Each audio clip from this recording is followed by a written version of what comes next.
Welcome to the Scuttlebutt. I'm Rich. And I'm Sandi from Trapping Inc. TV. And we are sitting in the very comfortable, finished room of Silver Willow Taxidermy with our good friend Curtis Fisher. And Curtis, thank you very much. You were kind enough to offer your home and your family and a knowledge of the area so that I could hunt moose this weekend. So yep. thank you very much. Yeah, it's good when we get to do this. We came down here and deer hunted. I hesitate to say how long ago it was, but it was 9 years ago. Mm-hmm. And then you guys came up and did a little cow elk hunting at our place a few years later. And we shouldn't leave it 4 or 5 years in between seeing each other in these kinds of circumstances anymore, but it's been a fun weekend. Yep. Yeah. Well, the best part about it is that you get to go see a different part of, in this case, our own home province. Yes. And the area here is very different than what we've got back home. Oh, yeah. Yep, very different. And you've got lots and lots of animals. It's funny because this is considered prairie parkland. It's fairly open. And yet there's lots of moose. Yep. But it's surprising how many moose there are. But you've got all of that scrub aspen, Yes. that poplar or whatever you want to call it, but the scrub aspen that is everywhere out there, and it doesn't support anything. It wouldn't support forestry. Only thing it supports is moose, and it does a good job and of that. some deer. And some firewood. Yeah, I suppose. Yeah. Yeah. So anyway, you got to finish this morning with we've made a TV show out of it. You're going to see all the excitement. Mm-hmm. It was over and done this morning first thing. It was very fast. Yesterday, we spent a lot of time driving from one spot to another, and we saw lots of moose. Saw a couple cow-calf pairs, and that was, obviously we're not hunting those. We're up for a bull, and we saw a few, but they were either in the wrong spot or too far away or moving too quick or whatever the case may be. So we got up this morning, had breakfast, I came upstairs and I said, well, we're going to shoot a moose today. And Curtis said, are we? And I said, oh, yeah, we are. Yeah, we are. And we did. So we that actually was good. left the driveway, and your place is in the zone that her moose tag is. We left the driveway exactly at legal light this morning. And was it 3 minutes or 4 minutes later? It wasn't very long. It wasn't past 4 minutes. No, I don't think so. We saw a cow with 2 calves cross the road in front of us, and Curtis is driving. I'm sitting in the passenger seat.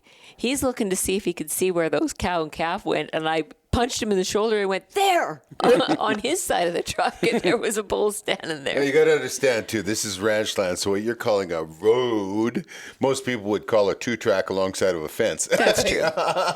Fair enough. Yeah. But it was very fortunate. And we just bumped him out of his bed, I think. Literally. It snowed a little bit last night, and I walked back to see where you hit him with the shot and all that, and to watch the blood trail and all that, because that's just the way I'm wired. And I go back there, and you can see right where he stood up out of his bed. You practically laid him right back down into his bed. Yeah. Well, this is kind of reminiscent because when we do podcasts, we do it in front of a whole bunch of taxidermy that's in our house that you've done. Mm-hmm. And let's talk a little bit about that. Now, how long have you been doing taxidermy? Well, I always dabbled with it when I was a kid. Did you? Yeah. Do you have any pictures or examples? Come on. They'd be like plaque mounts for the neighbors, like their deer plaques. Do that. And then I think it was 96 when I attempted my first deer head. Uh-huh. And, of course, didn't look great. And then just kept at it. And I guess had a part-time business, tried to make the business go. Right. Yeah. And finally, it was in 2007. I was fortunate enough to meet a very knowledgeable person in the industry. Uh-huh. And he took me in under his wing. And showed me a lot of the ropes. Right. And just gave a different perspective on, how to learn it, how to read reference, how to look at an eyeball, and how to determine that, and then put it in the mount, right? Oh, okay. So that guy helped me out. And then a couple of years later, he got me into competing. Right. And then, you know, at those competitions, there's world champion, national champion judges. And I mean, it's nerve wracking. Well, let's go back right to the beginning. Like what made you want to do, and what did you start by doing? I can't remember. I just always liked seeing it. Right. You know, so then my dad built a little workbench for me in our basement, and I just had my own work area. And so I'd jigsaw out the plaques for the deer, and and you'd mount them and do a little felt cover. And looking back, I mean, I still have a couple of them. Yeah. Looking back, I'm just like, yeah. But everybody starts somewhere, right? I don't know if it was the taxidermy, more the craft and art side of it, and creative. You know, you can be creative with it. So you get a deer, you know, like back then, you do a deer and put a red felt over it, and let's see what a black felt will look like. And you're able to just... Oh, you were imaginative. Red or black. You know, but you were able to just... play with things. Yeah. Right? And then as well, I mean, of course, you're interested in hunting. Yes. And you're doing kind of an art side of it with something you're interested in. I know how it would be for me, you know, because it did cross my mind briefly once for 3 or 4 seconds one day, was that I could do all my own taxidermy, and man, could I have a lot. When was this? I realized right away I had no ability. I'm like, huh. Besides, all it takes is money. That's easy. Yeah. Sure. Always. Yeah. Yeah. So it's great to have a mentor, though, when you're starting out and wanting to learn something. And it is very much an art form. It's, you know, I mean, to put together the habitats, to think of, you know, how something is going to be mounted, whether it's going to be a shoulder mount, a pedestal mount, whatever. Mm-hmm. I mean, that a lot of people rely on you and your judgment to make recommendations for that particular animal, whatever it is, right? And wherever their space is in their home or office or what have you. I was very lucky to find that mentor. Yes. And I kept knocking on doors, like, you know, you'd know somebody's work, and then you'd go say, hey, do you mind if I hang out with you and lots of times, I mean, no. Yes. Sorry. Trade secrets. Yep. Trade secrets. It would be, And just the one time it was the internet, and this guy had done a wonderful piece, but I was more intrigued about the habitat. Right. And so I just sent him a message and said, hey, do you put on courses? And he says, I don't put on courses and I don't give schools, but I don't keep secrets either. Oh. Give me a call. Oh. And he invited me to stay at his place, and wow, I mean, and just went up there and learned habitat, and just got a different, you know, there's more to this than what I already know.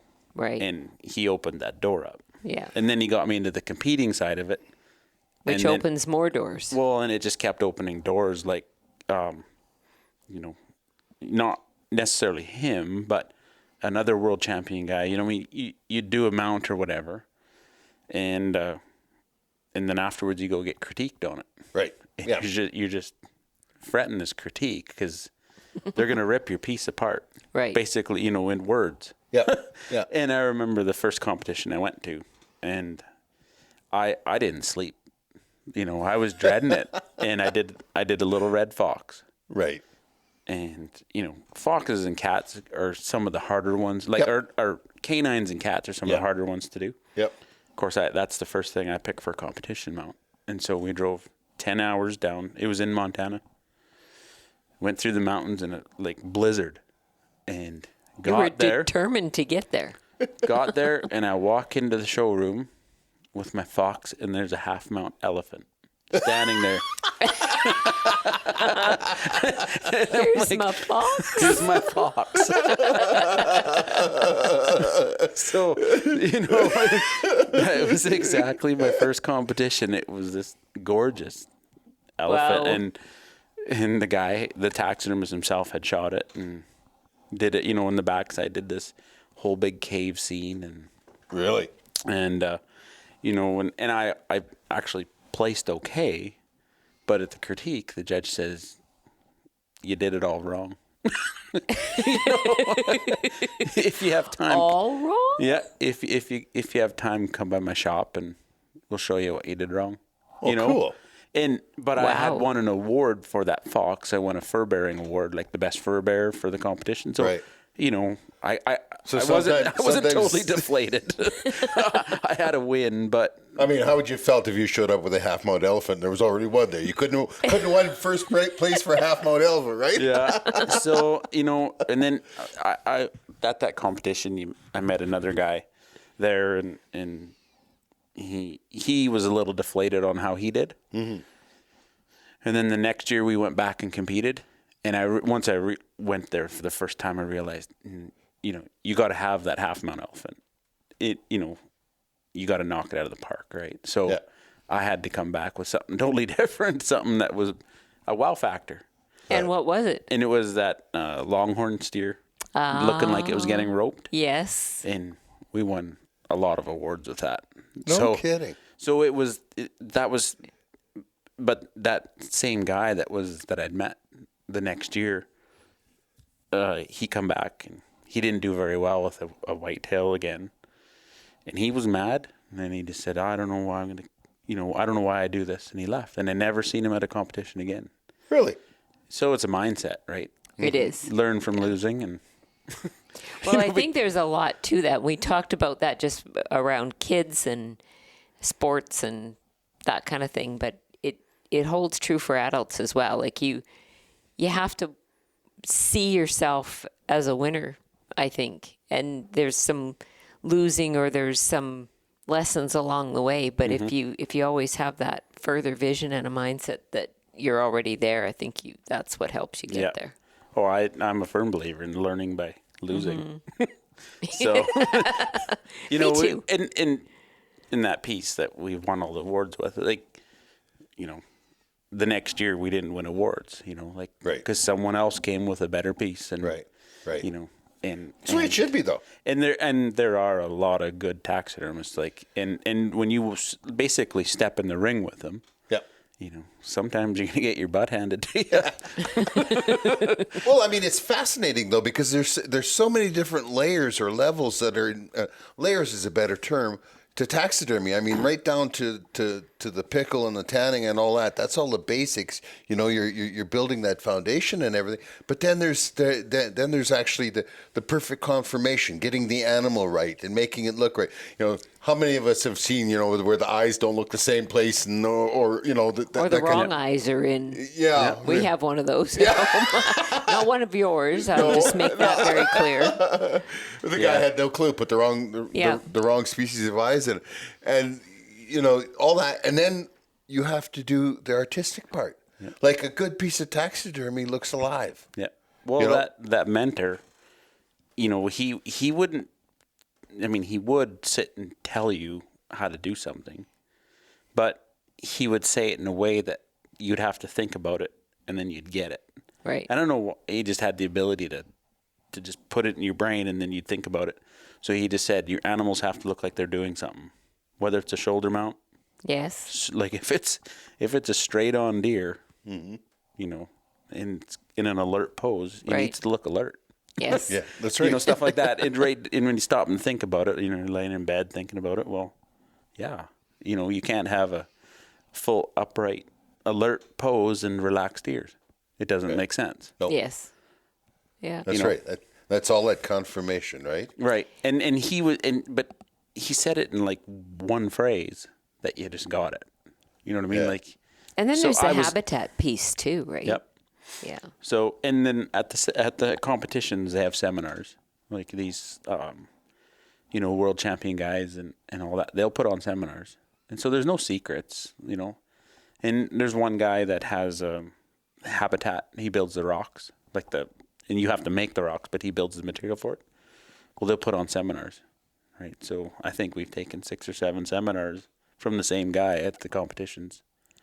You know, and cool. Every year there's just a different technique, or they might twist. build it, but during the whole year they're playing with it. Yes. Then they come back to the competition and they tell you how to do it.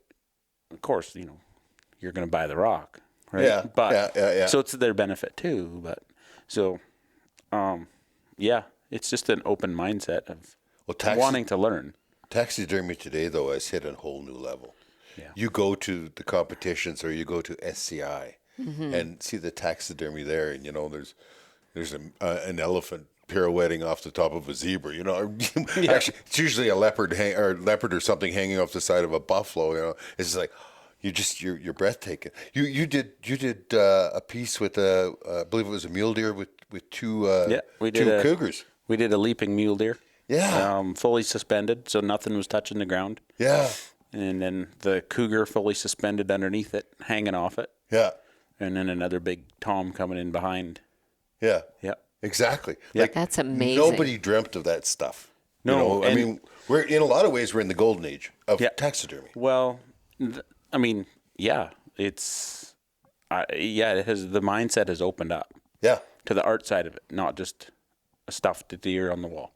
Well, here's a story that talks about that really talks about taxidermy. We were in Africa and we went into this little museum, and it was about one of their ancestors, and he was a great. We were at Amakala Game Reserve, okay, and we'd gone to this. There was where the women of the community would get together, and they had a store there that would sell their wares. But right on the same property then was this little museum. And this guy had been a great lion and leopard hunter, and because it was back in the dark days of Africa, that was very important. These animals killed not only the cattle and the sheep and the goats and all that, but they killed humans. And he had all of them. He was also an amateur taxidermist. So back then it was probably with, lime and straw and that kind of stuff was what they were all stuffed with. And they looked like that. Mind you, they're 150 years old at this point, right? And there was a lot of them. Oh, yeah. He'd done a lot of them. And most of them were cut like right off at the base of the neck. So it was just basically his head on the wall. And then the one lion there, though, had they all had their mouths open. Well, that's what I'm trying. Where I was going was the one lion had its mouth closed, and then there's a story below it. This lion killed his favorite dog, so being disrespectful for it, he mounted it with its mouth closed. That was their idea. It was payback. That was payback, and that was what taxidermy was back then. And every one of them had the same, like they were a snarl or an open mouth or something, or they had a bad dip of skull or something. What I mean? But this one had its mouth just totally sealed shut, and it was it was so obvious in the room that was. All around the room were these head mounts. Leopards and lions, yeah. Yep, and only one of them had its mouth closed. So it was cool. We've changed so far. I mean, when I look at the animals and how the poses you have them in, probably the ones that have the least amount of possibilities are the African stuff, right? Like when we look at our elk, I mean, how many different poses is there for an elk or a caribou or a deer, right? There's sneak poses and turns and pedestals and all that. But a lot of the African doesn't have that support, does it? I would say 10 years ago, no. Now it depends on the animal. Oh, okay. Like, for example, a kudu. Yeah. You can get a lot of different forms. Okay. And it seemed to be probably just demand now. It seemed to be a hole in the market for that. There was just left and right turn forms. Right. And now there's pedestals and you got your certain animals that don't. There's only 6 or 8 forms. Yeah. But almost every catalog offers a kudu form in a dozen different poses. So that's cool. But that being said, to the artistic side, you can make it what you want it with you can alter it and turn it into that piece. Well, you're saying that up here you've got a coyote that you actually shot, and it was a very large coyote. There wasn't a form for it, and you wanted to home on it, so you did a body molding of it. Yeah, we made a body cast of it. Yeah. And then it was an old coyote that had worn out teeth, and I wanted to use those teeth, but I still wanted the euro, the skull, to show people. Right. So we made a cast of his teeth. Yeah. And then made the cast and put it in the mount. So he's got an exact replica of his teeth. I know you did an otter for me, a river otter, and it was an enormous otter. Mm-hmm. You had to body mold it as well. Yep. It was a 34-pound otter. That's just gigantic, right? Yep. That was way bigger than anything you're going to be able to get for a mount. Yep. And I always give credit to the guy that the mentor that nothing's impossible. right? You know, you can. There's make a it. way that you can figure it out. If they don't have it, make it. Yes. And and I asked him one time, like, I said, why do you tell people your secrets? And he said, I can tell you anything I want. He says, whether you can do it or not. Yes. Yeah. Right. And Oh, so that was like, it was a bit, okay, well, this is a challenge and a little bit of encouragement. Yes. You know, so it was like, wow, the door is still open. Yeah, I can learn this. And so we just. I think that's how a lot of things evolve, though, is just sharing of information. And the same thing happens with trapping. Oh, right? yeah. Yep. You know, years and years ago, a lot of the old trappers didn't get together, right? There was no real sharing of information because everybody lived in vastly different areas and there wasn't a place to congregate together. Yep. But now we've got the internet, for one, and in Alberta, we've got a very active trapping association. So We have thousands upon thousands of emails and letters and messages and you name it that all say that you guys you're not secretive. You tell all the secrets and that. Why not? Well, I think you've said it best on many occasions. Like, those people aren't going to trap where we trap, and we're not going to trap where they trap. But it's not a competition. You've probably heard stories where somebody has a hard time catching wolves. Yep. Yes. You get a couple tips and secrets, and all of a sudden they're catching wolves, right? Yeah. Yes, and that's to everybody's betterment, Yeah. right? You know, Absolutely. Yeah. Absolutely. Because trapping is never going to survive based on somebody making money off of catching fur. It's going to survive based on being that buffer between animals and civilization. And there's probably a lot of old knowledge that needs to be passed on. there is a lot of old Yes. knowledge, and we're losing it year after year with a lot of our senior trappers who haven't been able to tell their stories, or they don't have family that have carried on traditions. They're maybe bachelor folks, or their families never continued on, or what have you. I mean, we've got some friends like that. Yep. Right. Yep. So, it's really important that you have another generation of people that can share it. And the TV show's been a really good way to share information. Been wonderful. It based on how I actually started it, kind of looking for a fight, it's become this wonderful, this wonderful group hug within a community. It's been a hoot. It's and surprising how well it's connected people together. Yep. Right. Yep. So, do you have a favorite animal or technique? I do like mounting antelope. Antelope, pronghorn. Yep. They're just a pretty animal. They are. That hair though is like got to be the hardest hair you ever worked with. It's not fun. No. But on a good tan, it's fine. Yeah. Yeah. You just got to be a little careful skinning them, but everyone actually is really unique. When you get them all up on the wall, like if you get 20 of them up on the wall, there's some more orange, there's different hair patterns, and they're just, big big eyelashes, and you can, same thing, make them do something. Yeah. You know what I mean? So, they're a very curious animal. Yeah, you can make them look curious, or make them look like they're gonna square off or chase another antelope, and so it's pretty. I like them, and whitetails are fun. Yeah. Yep. Yep. You do a lot of whitetail? Do a lot of whitetails. Yep. Mule deer. I think I picked the animals based on their colors, and like a whitetail has got like, I think, nice hair. You right. know, like where a mule deer to me is just a gray animal. Really? Yeah. And I mean, I like doing them, but if I had to pick, I would do whitetails over mule deer. Yeah. Just because I like how they turn out. I just think they're pretty animals. You do a lot of African now. Yep. Yeah.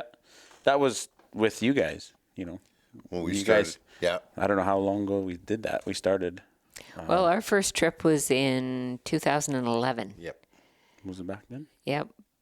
Yep. Yep. And that was our first 10 animals that came back and came to you. Yep. Yeah. And I remember a couple of them. There was one mount for. That's why I'd said that. Like Yeah. The mountain reedbuck. Yes. Yeah. There's one look. yeah, and that's one form, that just hasn't expanded. Well, there's not that many people that go to Africa looking to hunt a mountain reed buck. Like there's usually the staples like the kudu, I can't think of it. The sable, the roan. Yeah. The, I suppose. But I mean, when you think about the ones where they all come in a package. oh, yeah. It's going to be a springbok. Yeah. Wildebeest. Springbok, wildebeest, Impala. and warthog. and a And kudu warthog, and a yeah. warthog. Yeah. Probably and, my least favorite to do. yeah. And But you did a really nice sitting one of mine. My little Pumbaa. Well, he's not very little. He's actually a really nice Yeah. warthog. But yeah, there he is. He was sure a hairy guy. That was part of the reason why I wanted to. Yeah. He was the hairiest warthog I've ever seen. Yeah. He had lots of hair all over him. Yeah, we do probably 35-40% of what we do is exotics, like Africa, New Zealand. Yeah. We got some stuff here from Kyrgyzstan and stuff like that. So Yeah. just something I took an interest in and a little bit more diverse. Well, it's great to be known as being really good for something like whitetail or bear or Yep. canines or what have you. But it's also nice for you to step out of a comfort zone and learn something new or try something different, right? I was lucky enough with that too, where on the one taxidermy site, the United Taxidermy Association was doing a fundraiser auction, and it was for a workshop with a guy in Texas, Right? and he was a world champion, national champion guy with African. Oh. And I had to win that. So I just kept bidding. And So did you win it or did you win it did. with your Visa card? I guess define win. Was it a ticket or was it? He came in first place. He came in first place. I got determined to be first. No, so I went and did that. And Probably was- a really valuable education. yeah. And he was very smart on the business end of it. Yes. And that's what a lot of people don't understand is how much business is behind the taxidermy. Yes. It's not just mounting animals. Right. Well, There's a business behind it. And, Yes. And that's the tough part because as a taxidermist, you have to be creative. Creatives aren't usually very organized and creative. Well, that's where Jen comes in. that's my wife comes in. Yes. And creatives aren't really good at the business side of it. So for somebody to give you pertinent advice on the business end of it, that's a heck of a bonus. Yeah. I guess for me, I did it part time, and I worked in the oil patch too, right? Right. And the business slowly was gaining ground, and I was just determined to get out of the oil patch. Right. I'd had enough of listening to someone tell me what to do, and whether I agreed with it or not, we had to do it. Right. Yeah. And I guess maybe it's stubbornness. A lot of us are just born to be our own bosses. And I was, so the reason I basically stuck with it, I was determined not to go back to the oil patch. Right. And not that it's bad. It's just it come to a point where it just wasn't for me anymore. Right. It paid me well, and we got to where we are because of where I worked in oil patch. But it just got to a point was enough's enough. Now we need to expand and expand our brains basically, and make this thing go. Yeah. So I quit the oil patch in 2013. Right. And just determined to go forward. And when we talk about taxidermy, I mean, one of the most important things is the cape that you're handed. Mm-hmm. Is there any place that does an especially outstanding bad job or good job, or is it hit and miss no matter where you are? Are you talking about tanning? When you talk about the cape that he ends up getting and then he has to tan. Are you talking when we get it from the client? Yes. There's lots of bad care. Yeah. Yep. I don't know how there's the disconnect. You shoot the animal and you're so determined to not let that meat rot, right? Yeah. You'll pack it for days on your back out of the mountains. Right. And there is a mindset that, that hide won't rot. You know what I mean? Really? Yeah. So people taking care of their own hides are doing a bad job. Well, not everybody. There's guys that go over the top looking after them. They do a good job. But for example, like we always tell people, a lot of stories. A guy will phone, I shot a deer 4 days ago.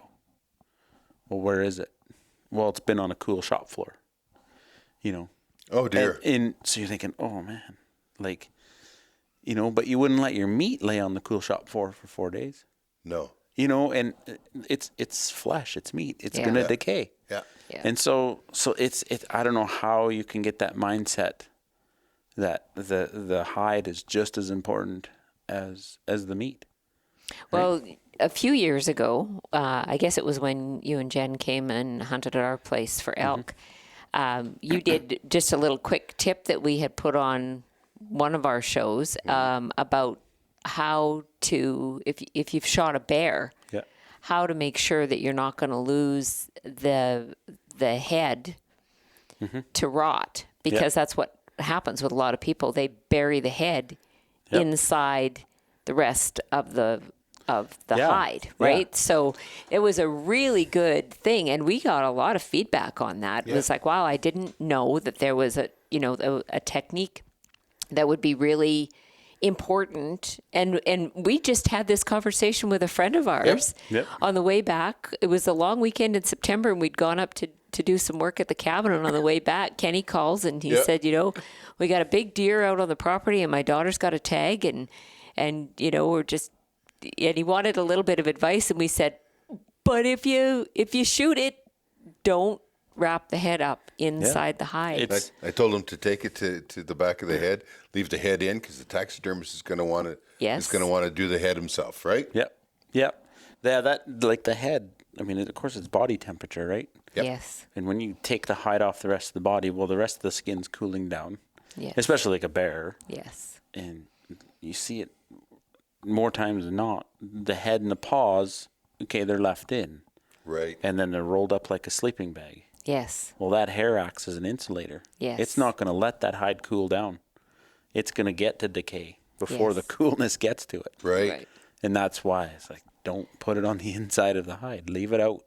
Well, it was really cool when you showed us. I mean, you stretched it out, and then you took and folded it in such a way is that the last thing was the head and the paws were on the top on the outside, and you said you really want this because when it's a frozen lump, you can just tie one of those paws up on the up in your shop and let it, and as it thaws, it all unfurls and comes down, right? Yeah. But that the head freezes first and And thaws the paws first. do too. Yeah. Yeah. So, and that same thing, if you think about it, if it's wrapped inside, that head's the last thing to freeze. Yeah. Yeah. And then when you take it out to thaw, the outside of that hide we've had some that are 3 days where the outside has been thawed and the head still froze. Right. So the thawed part will flesh it, salt it, but, Yeah. whereas when it's in a shop, it's, what you're doing with it once it gets here. But so then is there something that people with it, because deer is obviously very popular around here and throughout, I would say, North America, that's one of the top animals that probably comes to a taxidermist shop. So is there something that you would recommend that you've seen that people do or don't do that's a pretty quick tip that they might be able to, other than don't leave it on a shop floor for 4 days? I really think that you should actually pre-plan especially like around here, you never know. You could shoot a deer of a lifetime. Yes. You should have it planned out like before. Okay, what am I going to do if I get it? Where am I going to hang it? Yes. Stuff like that, and we'll field those calls. Like, yes. What should I do with this thing? Stuff like that. So I shot it. It's on the ground. where we, I guess here we're fortunate in a way. Our deer season, most of the deer are shot in November. Right. When it's freezing. Yeah. So you don't really have to worry about it getting to rot. It's going to be froze some days before you even get home. Yeah. That's true. But, but sometimes that mindset follows into bear season. And, like here in deer season, well, you got a bit of time. Yeah. Because it's going to freeze. But, And so if you have that mindset in spring, you know, your barrel rot. Yeah. Right? Well, we've got up in our area, we have, or probably could, draw a mule deer tag, and we can have some warm days in September when those tags are, when they come out. So you don't have it's likely not going to freeze in September. Yeah. So just making sure that you get the hide looked after, and probably that you get, if you're going to take it to a taxidermist, I suppose that you'd probably want to freeze the hide in the head, but not wrap the head in the hide similar to the bear. Yeah, but then it comes back to the pre-planning. Yes. You know, do we have enough freezer room to put this head and rack in? Well, yeah, that's funny. I'm sitting here as you're saying that, thinking about all the guys that have the Sitka gear and the Loa boots and the proper ammo and the proper camo, all that kind of stuff, and yet they don't think about what if I do shoot the deer of a lifetime. I mean, chances are they're going to shoot another 130 or 140 or whatever. But what if there is the possibility that you're going to run across a good one, right? We had it this fall. Yes. Some guys went on a hunt of a lifetime, and they each got the animals they went for, and they didn't take salt. And they're in the back country.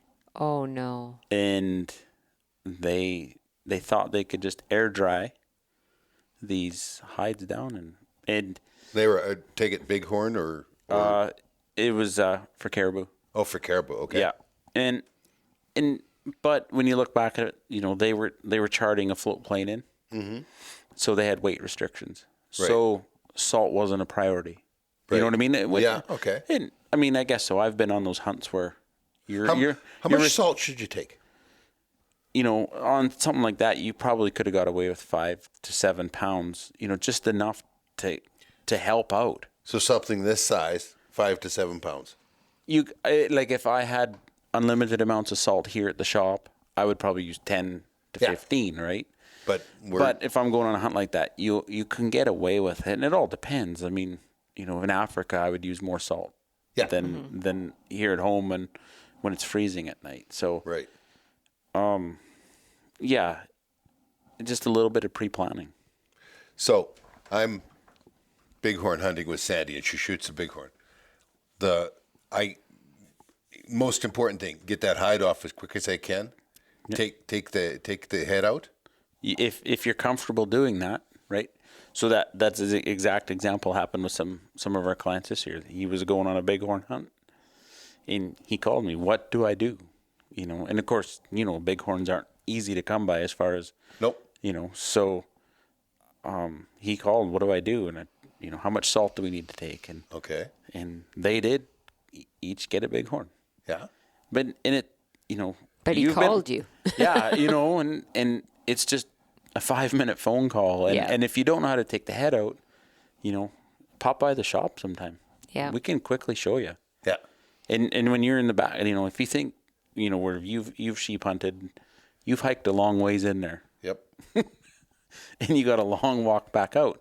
But if you know how to take that hide off, and you know how to deal with it with salt, you don't have to rush out. Now your meat is your concern, right? Yeah. Where at least the hide's looked after. Right. Stuff like that. So, I mean, no one goes out knowing they're going to have something to mount at the end of the day, but it's good to know how to deal with it. Yeah. So how far should they go? It's obviously as far as they're comfortable with, but suppose they're comfortable doing a decent job keeping the skull out. Do you want to see the lips split? You want to see salt in the nose and the ears, or what? Well, you can get away. You can the lips split and stuff. You should do it. Yeah. If you can't get that done, we can fight with that. But the ears need to be turned. Okay. You need to turn the ears. That salt needs to touch the skin. Right. So if the salt can't get to the skin and you do kind of a decent job turning the nose and the lips, and you pour salt on the hide, it doesn't matter, because if those ears don't have the salt, they're going to slip. So now you got this really good hide with bald ears. you know. So Not a good look. yeah, So be prepared and be planned. Yeah. Well, I think that's very good advice, right? Because you think about, as you said, all the gear, all the techie stuff of the scope, the ammo, the gun, the camo, all of that.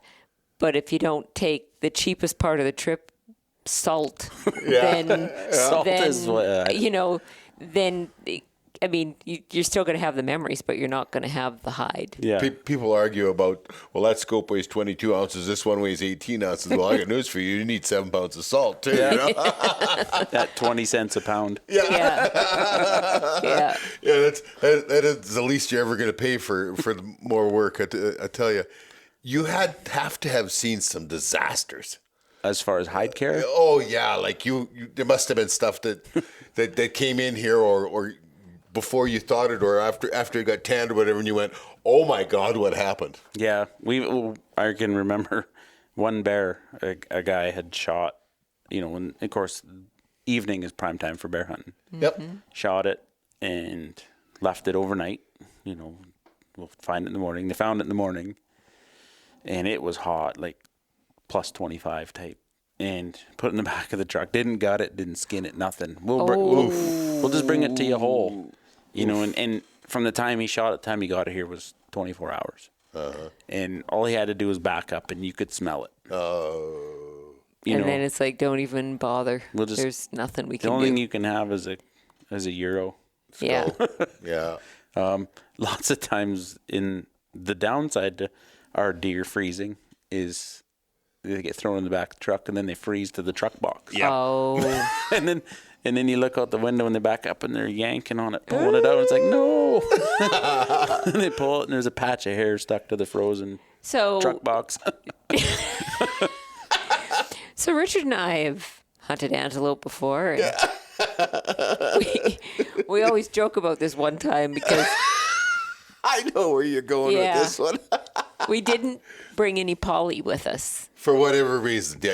Who leaves home without a tarp or polythene? I did once. Well, we did. And so then we went to Walmart looking, because we were in a small community, but there was a Walmart there. And so we were looking for some polythene, but they didn't. So we wrapped the body in a shower curtain.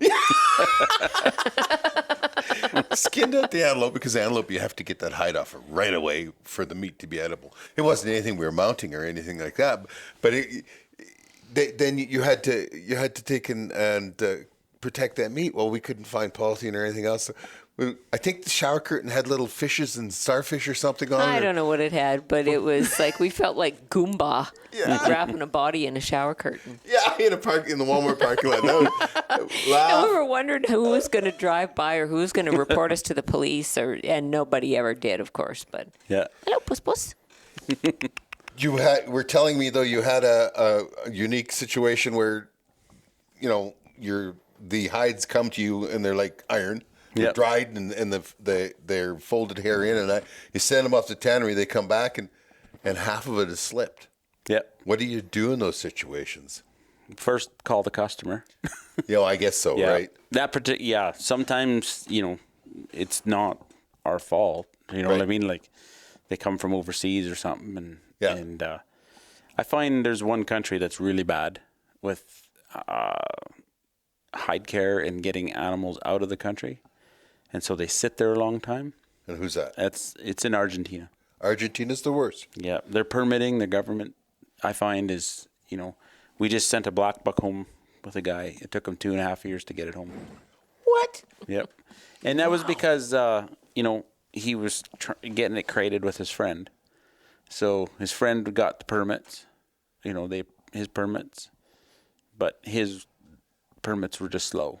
So when his permits finally came, his friends had expired. Right. Stuff like that, right? And so the hides had sat in damp conditions, and So I mean, what do you do? I mean, he shot, like, for example, his black buck had hair missing on the bridge of the nose, and the cat, I can hear it. Well, it for whatever reason, it wants to rub up against my mic.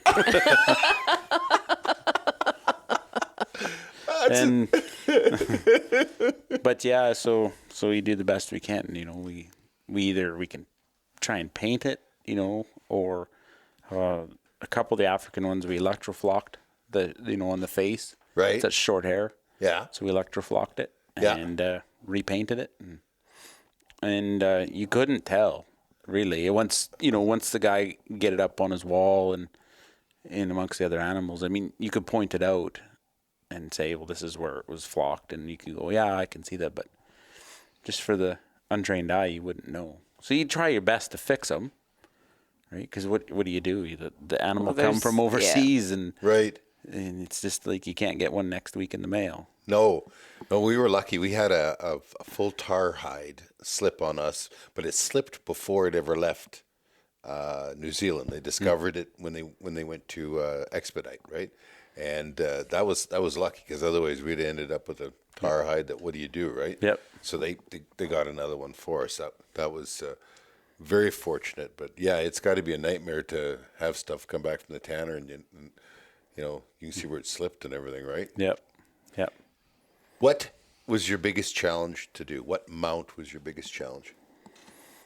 We've done some big mounts like that. I would say the challenge would be just having it turn out. Right. You know, so the double cougar and mule deer piece, and have it suspended. You know, it's got a balance so it don't fall over. It's got a balance to make sense. Mm-hmm. Yeah. Right. So those are challenges. They just take time. And it's just the challenge, I guess, would be having the patience to let it, you know, the patience to work knowing it that it's going to take some time. Yeah. So, you know, you're on day 8 of 15-day piece, and you're like, you know, I hope on day 15 this looks decent. Yeah. It's that challenge of just keeping at it, right? So it's a mental game too, it's right? a huge mental game, right? There's burnout in the taxidermy industry. Guys get burnt out. Yeah. And it's just constant focus, right? Well, I know we were at a taxidermy shop that in Africa, in South Africa, and they were just doing our expediting, right? Mm-hmm. They were going to, or pardon, they were just doing the salt and tan, weren't they? The dip and pack. The dip and pack, yeah. And anyway, it was Bushbuck Day while we were there, and there was about 20 guys standing in a circle, and they had 20 bushbucks on the go at once.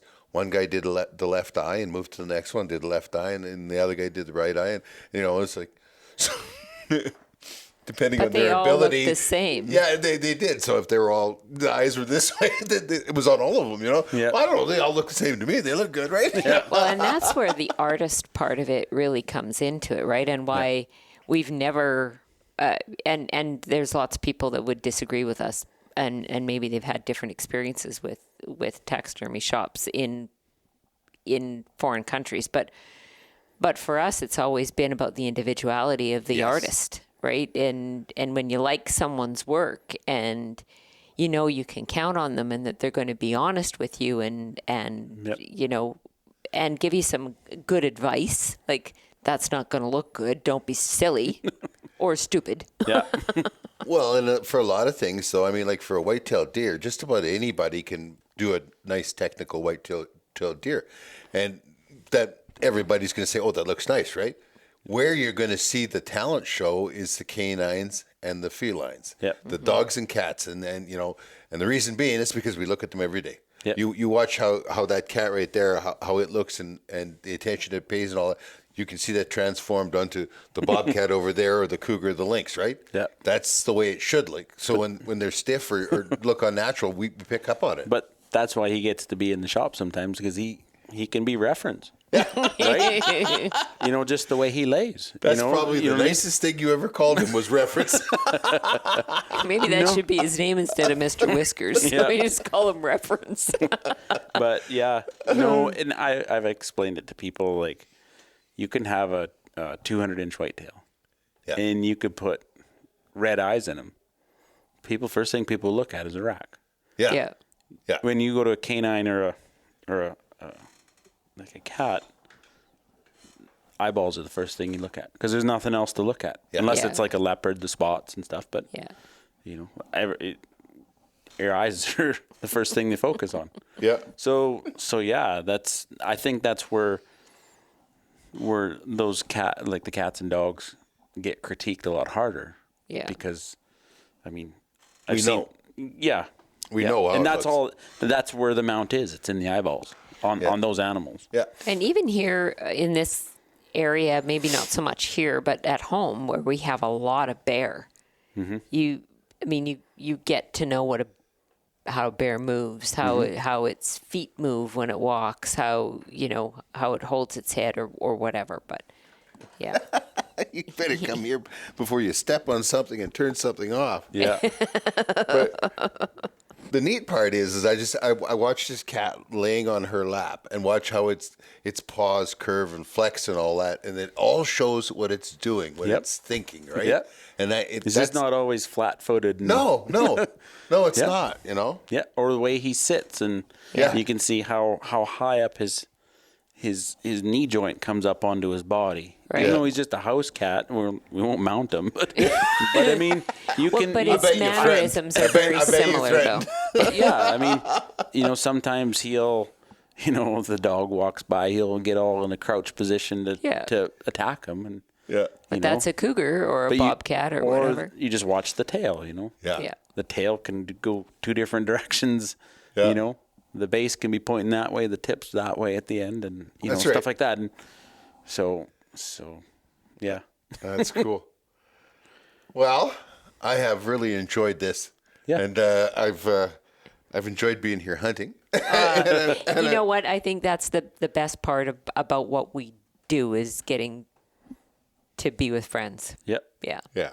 A connection that never goes away, but we sometimes have to strengthen it by being face to face a little bit more often. I mean, we were talking about that this morning when we ran into those two groups of hunters that were just happy that you had got your moose. Yeah. And that's, I think, what... I think that's what ties us all together as a hunting community or trapping or whatever. Oh, he's going to... Doug India. Mr. Whiskers, we might see what size form you fit on.